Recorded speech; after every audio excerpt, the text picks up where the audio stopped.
Bismillahir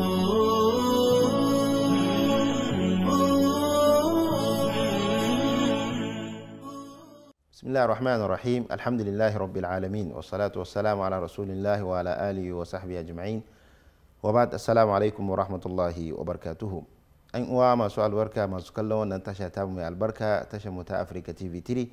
Muna yi Allah subhanahu ta'ala godiya da ya hada mu yau kuma ci gaba da shirin da ke magana akan kafin shan ruwa, wanda muna tattauna da bakonmu kuma malami Sheikh Usman Abubakar dangane da abubuwan da suka shafi wannan wata, wanda jiya mun fara bayani akan abubuwan da suka shafi falalan wannan watan da muke a ciki, watan Ramadan. Lalle yau kuma za mu ci gaba da bayani akan haka insha Allah. Malam Usman, muna muku marhaba da zuwa. Sannan Malam Adam, salamu alaikum. Alaikum salam wa rahmatullahi. Sannan kamar yadda na gaya ma uwa masu kallon mu, je mun fara bayani akan abubuwan da suka shafi falalan watan azumi da sauransu.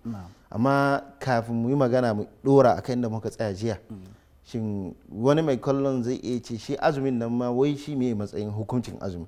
Domin za ka samu wasu daga cikin musulmai, musamman ma wasu da za su zamanto ba su fahimci karantarwa na addini sosai, ko ya zamanto in ma rashin fahimta, ko ya zamanto kawai don saboda ganin damansu, za ka ga ana azumi suna zuwa wurin hajjiya mai to suna cin abincinsu. Saboda haka ban san rashin sanin hukuncin wannan azumin ne, ko suna gani cewa a'a ai azumi ba wajibi ne ga kowa. Cin me hukuncin wannan azumin watan Ramadan? To bismillah wa salatu wa salam ala rasulillah nabiyina Muhammad wa ala alihi wa sahbihi ajma'in wa ba'd. Malam Adam, shi watan azumi, ko kuma muka dauki azumi kan shi, in ba mu dauki watan Ramadan ba, za mu ce azumi yana da hukunci kamar irin kashe-kashen ahkamut taklifiyya al-khamsa. Za mu iya cewa akwai azumi da yake wajibi, akwai azumi da yake mandub, an so mutum yayi, akwai kuma azumi da yake ainihin za mu iya cewa mu babu laifi mutum yayi, akwai kuma wanda zai zama makruh ne, akwai azumin haram. Kama akwai azumin da idan mutum ya yi haramun ne, ba lada ke ne malam. Haramun ne wannan azumi. Ai haramun, zunubi ma za a bashi. Zunubi ma za a bashi. Ba zancen ba lada ne kawai ba. Zunubi ma za a bashi. Zunubi za a bashi. Lalle masu kallon mu musamman ma wannan lokaci suna so su shige wani wannan nau'uka na azumi. To Allah ya sa dai waɗanda ka lissafa su, waɗanda suke sakaci kar su ɗauka wannan ne. A'a ba shi bane. Idan muka ɗauki azumin da yake wajibi, shi ne wannan azumin na watan Ramadan. Azumin watan Ramadan yana daga cikin misalai na azumin muka da Allah ya wajabta su akan mutum. Kenan shi ittifaqan azumi wajibi ne akan mutum, matukar ba wani abu bane ya zo wanda Allah subhanahu wa ta'ala ya ambata a cikin alkur'ani na dalili da zai hana mutum yin azumi, to azumi wajibi ne. Ko wanda shari'a ta rangwamta wasu zurruka da in ba dalili na ainihin uzuri ba ko kuma yanayi, to azumi idan mutum yana nan a gari sannan kuma yana cikin ƙoshin lafiya, wajibi ne akan shi. Kenan za mu fahimta uzurin ma ba kowane uzuri, sai uzurin da shari'a ta halitta, sosai sai ta halittar da shi, ba kowane uzuri. Wani zai iya ce ina da ɗan ciwo a farcen hannuna, ko hannuna ya kare, zai ce to tun da an ce uzuri, ai wannan shi ma uzuri. To ai idan kowa shi zai sa uzuri wa kanshi, to masu yin azumin za su yi karanci. Kowa sai ya nemo uzurin da zai sa wa kanshi. Amma Allah subhanahu wa ta'ala shi ya bada uzuri, mun kana minkum maridan aw ala safarin fa iddatun min ayyamin ukhra. Idan mutum yana kan hanya ko kuma bai da lafiya, matafiyi yana kan hanya ko kuma bai da lafiya, to ba ma ya faɗi bane, a'a fa iddatun min ayyamin ukhra. Rashin lafiyan da ya zama to shari'a ta rashin lafiyan da kayyade ta haddada cewa irin nau'in wannan rashin lafiya da mutum zai iya, rashin lafiyan da zai kai ga kila idan bai ci abinci ba kila zai iya cutuwa sosai, ko kuma ya halaka. Kuma ka san ita shari'ar musulunci gaba ɗayanta ba ta zo don cutar da ɗan adam ba. Duk abin da ya zanto ya yi tsauri saboda wani yanayi da dan adam din ya shiga, to ana rangunce masa. Bal hasali ma idan ya ce zai takura wa kanshi yayi wannan, ana ganin kaman ainihin ya saba ne, kaman ya saba. Za ka lura da ainihin tafiyar da sai annabi sallallahu alaihi wasallam yayi da sahabban shi, ana cikin tafiya aka aka zo da wani gashi nan ranga-ranga kamar zai rasu. Aka yi ya tambaya ya aka yi, aka ce ai yana azumi ne. Annabi sallallahu alaihi wasallam sai ya ga cewa wannan irin halin da yake ci, ga wahalan tafiya ga ciwo kuma yana azumi, ya ce laisa min albir as-siyam fi safar. bai daga cikin neman lada, aikin lada kana halin tafiya ga wahalan tafiya, ba irin tafiyan mu bane. Yawwa ba irin dai samun falalan da ke ciki. Yawwa ba irin tafiyan mu bane, misali malam Adam zaka je Najeriya ko kuma zaka je Niger, jirgi zaka hau ka tafi. Da mutanen da kenan to su da kafa zaka ga suke tafiya ko raƙuma, masu hali su suke hawa raƙuma. To kaga azumin watan Ramadan wajibi ne. Daga cikin azumin muka da suke zantowa wajibi akan dan adam shine azumin kafara. Azumin kafara matukar ainihin mutum ya yi wani abu da zai yi kafara to wajibi ne ya wannan. Sai kuma na uku azumin nazar, mutum ya yi bakancan cewa zai yi azumi kaza wa Allah subhanahu wa ta'ala, to in dai har Allah ya cika masa abin da yake so to wajibi ne, domin yana daga cikin ainihin sifa da Allah subhanahu wa ta'ala ya sifanta mu'minai, yufuna bin nazar. Na'am, to wannan kenan, wa'annan su ne azumuka na wajibi. Kaga azumin da muke ci, maganar azumin da muke watan Ramadan ya faɗo cikin ainihin wajibci. A nan wurin da nake son ɗan ja hankalin wa'ansu 'yan uwa na Fulani. Akwai wata al'ada gaskiya da muke gani a ire-iren wuraren da nake zama, wanda za ka ga ainihin mutum ya girma, ya balaga ya girma sosai, sai ka ji suna cewa su har yanzu ba su kai azumi ba. To me suke nufi da ba su kai ba? Su azumin, ni ban san azumin nasu suna yi ne wani lokaci ko sakaci ne ko rashin sanin addini ne, amma yawanci za ka samu dattabai a cikinsu. Dattabai a cikinsu su suke yin ainihin azumi, wanda kuma lil'asaf wanda an san kabilar Fulani da riko da addini da wannan, amma akwai wasu a cikinsu wanda za ka samu suna da irin wannan halin. Akwai kuma wanda za ka samu ma ana yin azumi a cikin gari, musamman mu irin mu jiya an ɗauki na farko ko, to yawanci za ka same su yau irin wannan ranar da aka dauka ba su dauka saboda mai basu ga wata ba ranar. Irin masu ke su bara su yi ba sai sun ga wata. Shine suke faɗa da Fulatanci sai to milari. Sai to milari. Sai na gani. To haka ma idan za su aje ma sai sun gani. Ai yawanci ba a daukan azumi da su, ba a saukewa da su. To shi wanda Allah ya kaddarta mishi ya zama to makaho daga cikin su, ya zai malam. To ka gani shi isa ai Allah subhanahu wataala asali bai kaddar ma cewa sai ka gani da idan ka ba. In ka lura da ayar da Allah subhanahu wataala ya yi magana a faman shahida minkum ash-shahr, bai ce faman ra'a minkum hilal wannan, man shahida, duk wanda lokacin azumi ya riske shi yana halin lafiya falyasu, to yayi azumi. To wannan kaga azumi yana daga cikin ainihin wannan azumin watan Ramadan wajibi ne matukar ainihin ya riski dan adam yana cikin lafiya, sannan kuma yana nan a garin shi ba yana halin tafiya ba.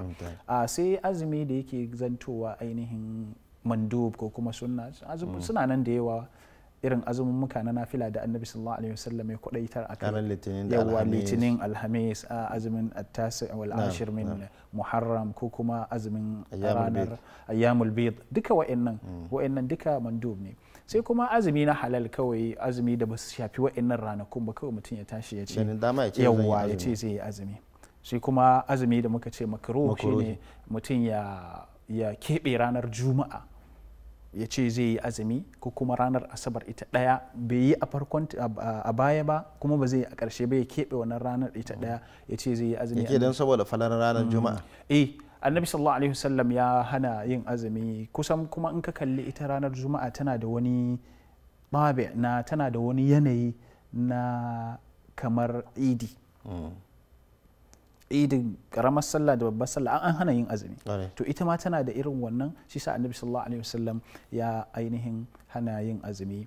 Na san duk masu kallo suna jiran su ji wani azumi ne wanda idan mutum ya yi shi haramun za a bashi zunubi maimakon lada. To azumin da duk zai kai ga cutarwa, irin wanda Annabi sallallahu alaihi wasallam ya ce laysa min albir as-siyam fi safar. To in dai mutum har ya san cewa in yayi azumin zai iya kai shi ga ainihin kila sarwantar rayuwarsa ko kuma wani abu mai kama da haka, in dai har yayi wannan azumin, to ainihin azumi ya zanto masa haramun akan shi. In ko har ya ce zai yi, to ya cutar da kanshi.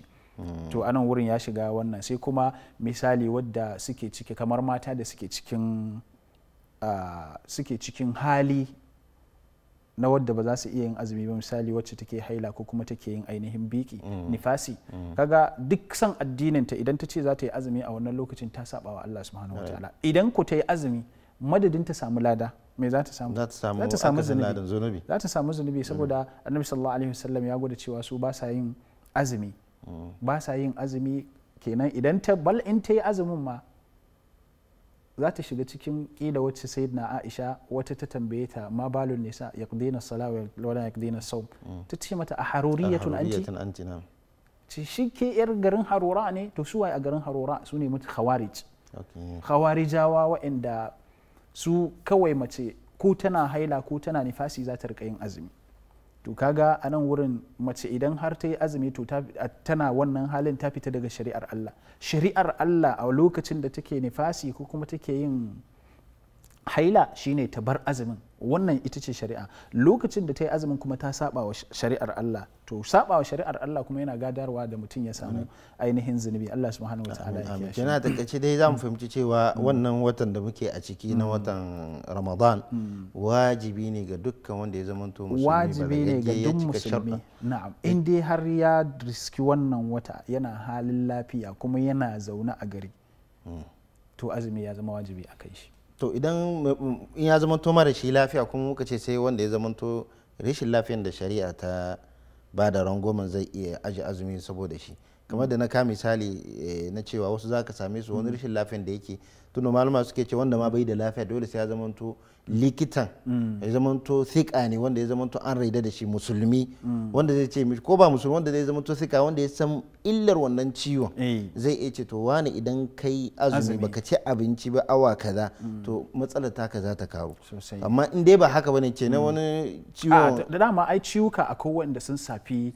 cikin jiki akwai kuma wanda suka safi gabbai ne misali yanzu ba za ka zo ka ce min misali dan mutum ya karye a yatsa sai ce ba zai yi azumi tun da ya jim tun da an ce mutum bai da lafiya kawai shikenan ya karye a yatsa ya ce ba zai yi azumi ba amma yawancin ciwuka da suke gadarwa da mutum rashin azumi ciwuka ne masa yawanci da suka shafi cikin jikin mutum wanda suna da alaka da abin da zai shiga cikin jikin mutum na ruwa ko kuma abinci to duk irin wa'annan ciwukan da ainihin ba su da alaka da cikin dan adam ba su da alaka da abincin dan adam to wannan ba mutum baya cewa ainihin idan kawai azumi na irin wannan ciwo ya same shi ya sauke azumi kamar yadda ka faɗa ne malam shi azumi shi likita idan likita ya ba da damar cewa mutum zai iya azumi shi kenan ya azumin shi amma ya ba da damar cewa rashin shan ruwa ko kuma rashin abinci zai iya gadar da karuwar rashin lafiya to a nan wurin shi ne mutum ya bar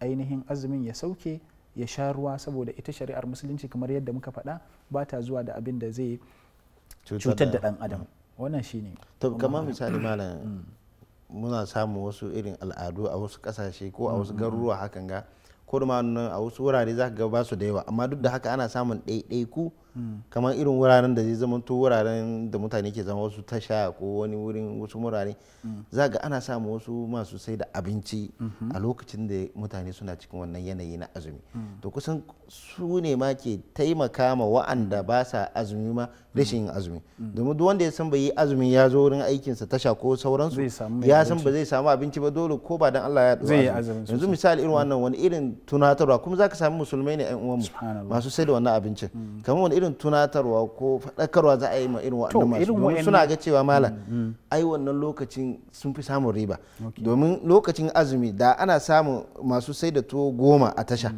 to duka taran nan ba za su sai da tunda sun san ana azumi amma ita take to fursa ce nata dama ce na je na sayar da kowa zai zo ya sai a wurina wani irin nasiha ne za a yi ma irin gaskiya dai na farko ya kamata ainihin masu irin wannan ɗabi'a ya kamata su san cewa shari'ar Allah tana buƙatar a rika girmama ta wa man yu'azzim sha'air Allah fa innahu min taqwal qulub duk wanda ya ainihin girmama shari'ar Allah to wannan yana nuna cewa ainihin yana da takawa yana tsoron Allah subhanahu wata'ala azumi shari'a ce da Allah subhanahu wata'ala ya gindaya to lalle ne kuma mu girmama shari'ar Allah subhanahu wata'ala sannan na biyu ya kamata su tuna da cewa shi fa idan mutum ya taimaka ma wani akan aikin alkhairi to Allah subhanahu wata'ala zai ba shi lada zai ba shi ladan wannan wanda ya aiki haka kuma in ka taimake shi akan aikin asha to fa zanubin ba shi kadai zai dauka ba yawwa wannan kenan kaga ayar Allah subhanahu wata'ala da ainihin yake cewa wa ta'awanu 'alal birri wat taqwa